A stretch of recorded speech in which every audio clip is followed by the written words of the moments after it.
Hi అండి, welcome to my channel. ఉసిరికాయ తురుముతో candies ఎలా తయారు చేసుకోవాలో చూద్దామండి. ఒక కప్పు ఉసిరికాయ తురుముకి ఒక కప్పు బెల్లంని తీసుకొని స్టవ్ వెలిగించుకొని కడాయిలో నెయ్యి వేసుకొని ఉసిరికాయ తురుమును వేసుకొని బెల్లం వేసుకొని ఇది ఫ్రై చేయాలి. తర్వాత కొంచెంగా నీళ్లు చిలకరించుకొని వేగుతూ ఉండగా పించ్ ఆఫ్ మిర్చి పొడిని, పించ్ ఆఫ్ ఇంగువను, పించ్ ఆఫ్ మిరియాల పొడిని వేయాలి.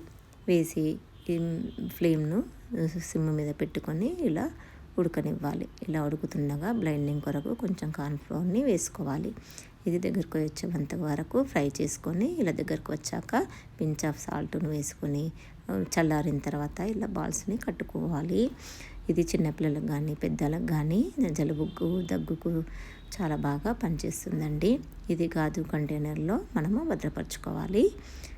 10 రోజులైనా నిల్వ ఉంటాయి. ఈ వీడియో కనుక మీకు నచ్చినట్టయితే లైక్ చేయండి, షేర్ చేయండి, సబ్స్క్రైబ్ చేసుకోండి. Thank you friends.